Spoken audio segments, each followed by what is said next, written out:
And starting off this hour, May Day, International Workers' Rights Day, or May Day as it's known, is underway today. And everywhere from Greece to Turkey to Europe and beyond, people from all walks of life are making their way onto the streets protesting current economic inequalities as well as workers' rights.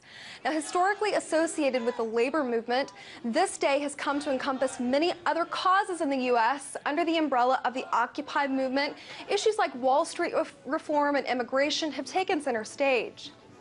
Now, for more on this May Day past and present, joining me now is RT's own Sam Sachs here in the D.C. studio and Anastasia Churkina in New York. Sam, let's start with you. Why is this day so important for the labor community?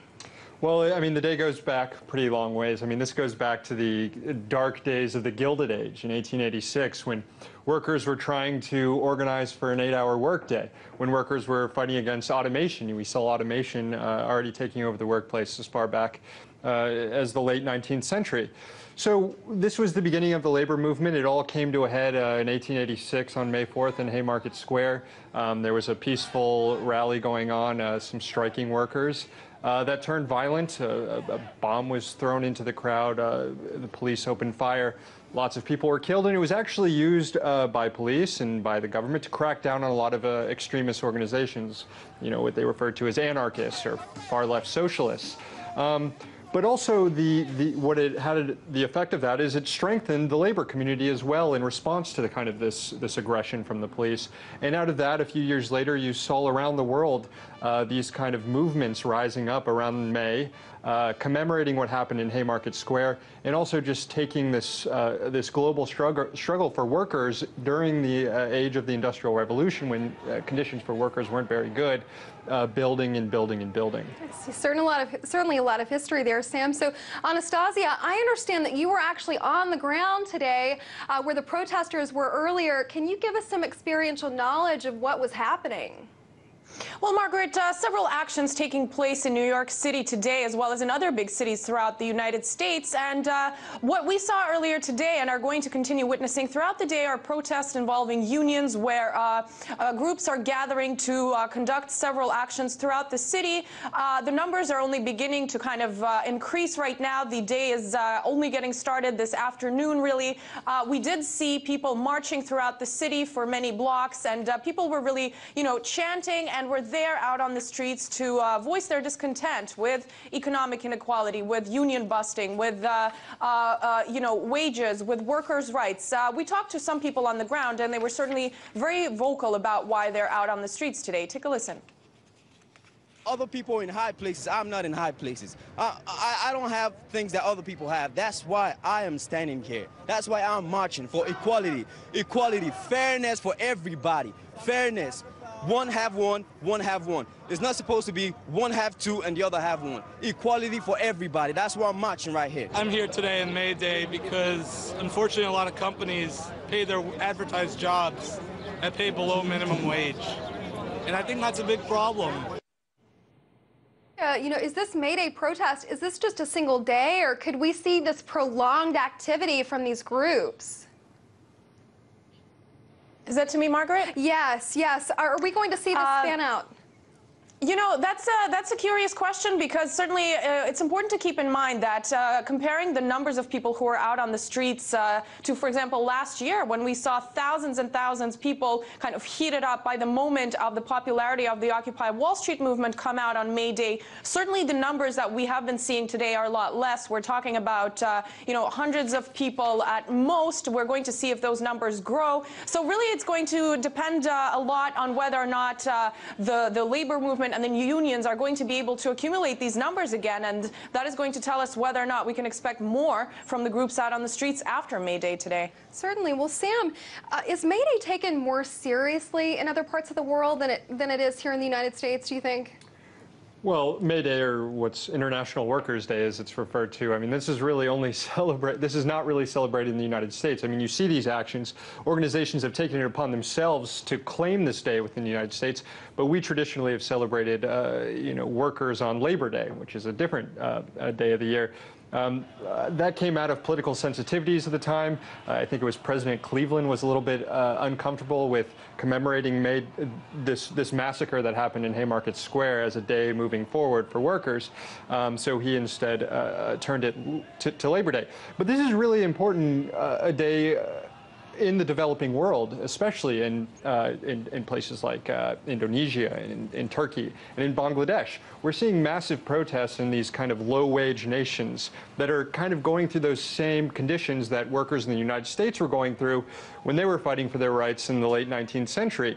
You know, we just had the factory collapse in Bangladesh, killing more than 300 people. So we have workers out there rallying for workplace safety now.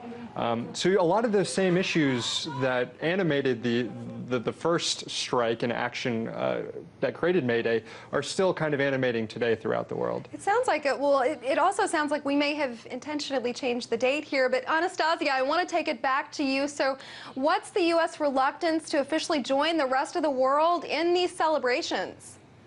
Well, Margaret, you know, I think that depends on the situation surrounding kind of social movements at a specific current time, at a specific year. We just heard, you know, Sam explain that definitely the shift towards workers' rights is definitely has been moved to Labor Day, and certainly that is kind of the day when workers' rights are marked in a sense. But it's important to keep in mind that it really kind of May Day is a great opportunity for people concerned with these issues, with wealth inequality, with workers' rights, with, you know, today we saw students coming out onto the streets concerned with huge student debt in the United States. All of these issues, really, May Day is a great opportunity to come out and voice your concern about them again. So it really depends, you know, for last year, for example, the huge numbers, they were motivated by the Occupy Wall Street movement. This year seems to have dwindled, certainly, and the question is why that is the case. And, you know, we don't know. Do the people need somebody to kind of rally them around? Or, I mean, because certainly these issues have not died in the United States. Yeah, and if I could add on to that, I think Anastasia was right. We saw that kind of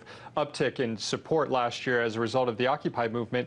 But we've also seen these kind of sporadic labor actions since Occupy. We had the Walmart strike. We've had the longshoremen Walmart strike about safer working conditions and better pay. We had the longshoremen going on strike to go against outsourcing.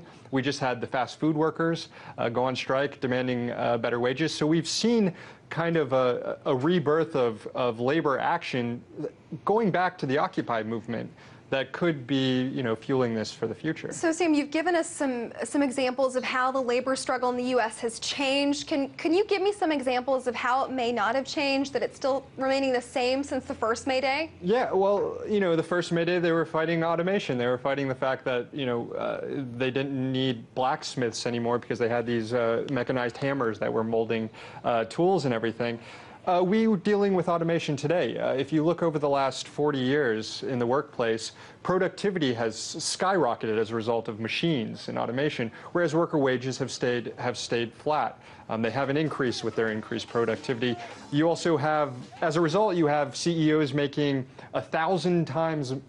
The ratio from CEO to pay to worker pay is 1,000 times greater today than it was in the 1950s. We need to take it back to Anastasia. We're running out of time here, but Anastasia, can you tell me, so what's happening in today's political and economic climate that's inspiring this May Day, do you think?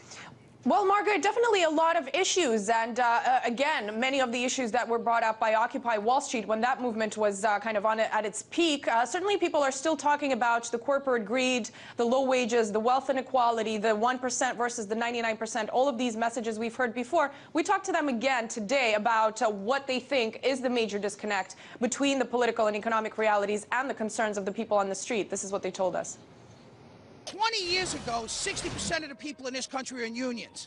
Today, it's down to 30%. If we don't get out there and voice our opinion, it'll just keep going further and further down. It's not about what we want today, it's what we want tomorrow and the next day, and for my children. It's absolutely about a long-term decline in the power of workers against the corporate. Really, it's a corporate state, right? The state's completely controlled by private capital. So certainly, Margaret and Sam, people are out there, you know, all of these issues remain. They've been around for years. They're still, you know, being addressed by the people coming out onto the streets. Whether or not it's going to take kind of more of a mass movement throughout the day, we're going to have to see when, as the day unravels. I see. Well, we're going to have to leave it there, guys. A lot of information. That was RT correspondent Sam Sachs and Anastasia Turkina.